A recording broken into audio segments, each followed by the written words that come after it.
Magandang oras mga ka-good news. Merong magandang balita dahil sa pinatigil na ng ating presidente ang lahat ng pugo business dito sa Pilipinas. At hindi lang yan, meron pang ibang tinatalakay sa kanyang pangatlong suna.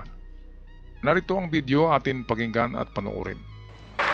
Effective today, all pogos are banned. Grabe, tumayo lahat dito ng congressman at mga senador sa speech ni PBBM tungkol sa pugo at pati na rin ang kanyang stand sa WPS. Kaya tumaas ang rating tuloy. Eto, atin balikan ang kanyang video.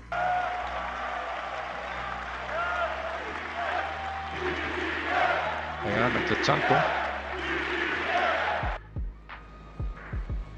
Umani ng masigabong palakpakan ang anunsyong yan ng Pangulo na anyay tugon sa tinig ng taong bayan para itigil na ang mga ito na naging pugad na ng samut-saring krimen. Po, naririnig po namin ang malakas na sigaw ng taong bayan laban sa mga pogo. Tama.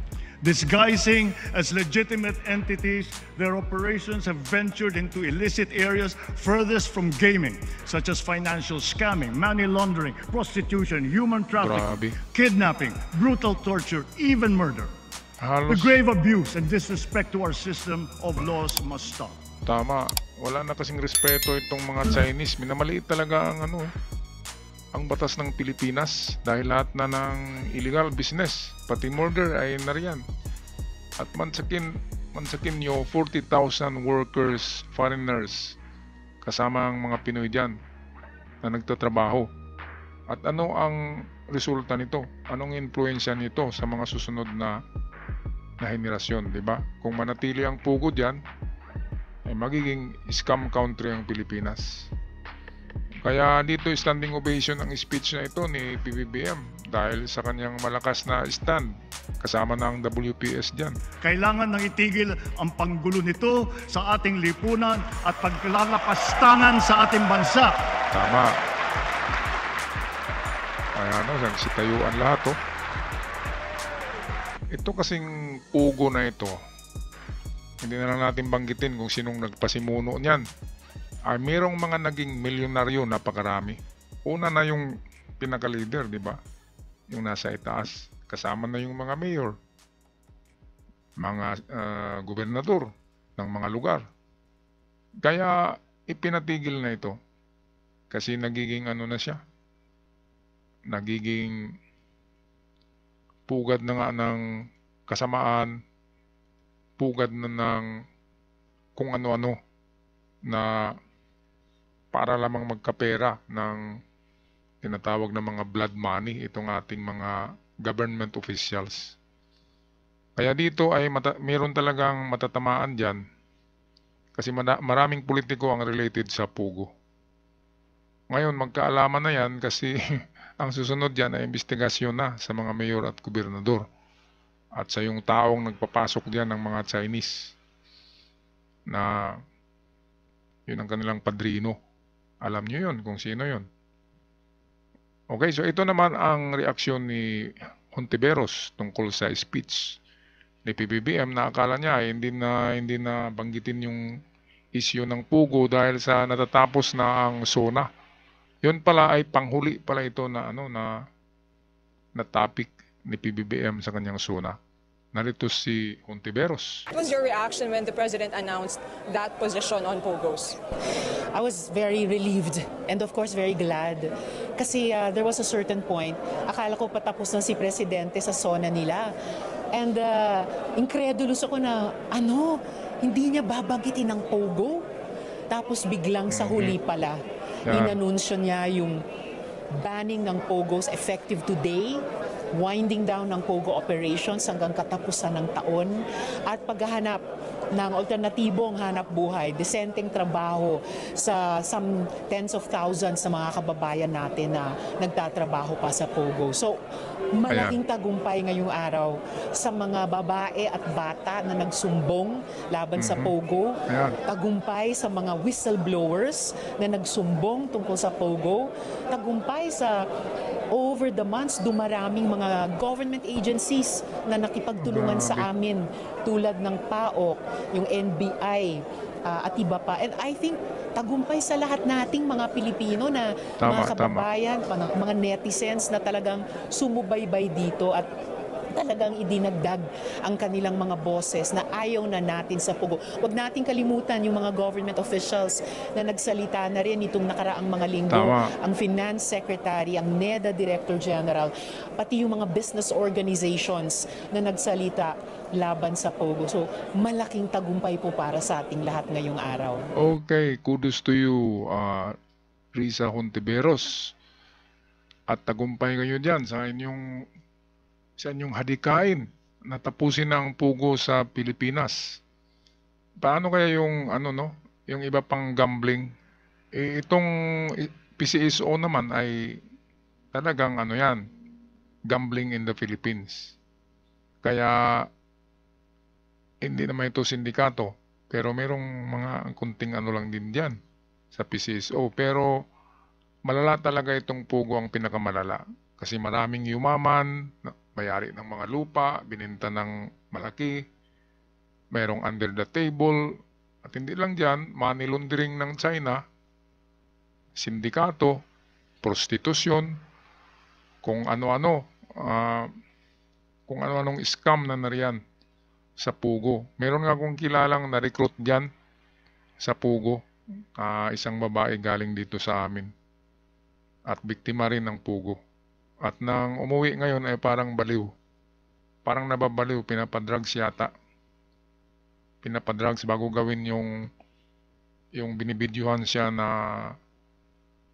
gumagamit ng mga sex toys. Kaya pag uwi niya, baliw na siya. Meron ng sira na ang utak. Kaya dapat tapusin na, at hindi lang, dapat ikulong yung mga nagtatrabaho dyan sa pugo na yung mga boss, yung mga bosses nila. Dapat yun ang ikulong. At yung 40,000 na dispersed workers na wala ng trabaho ngayon, ay bibigyan daw yan ng ayuda ng gobyerno. Habang naghahanap sila ng bagong trabaho na disente, ay bibigyan sila ng monthly allowance. Kaya magandang move ng gobyerno na puksain na itong pugo na mga tsikwa. Kasi kumakalat na parang mikrobyo. Okay, so hanggang sa muli mga ka-good news, ako'y magpaalam na. Huwag kalimutan mag-subscribe sa ating channel.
News.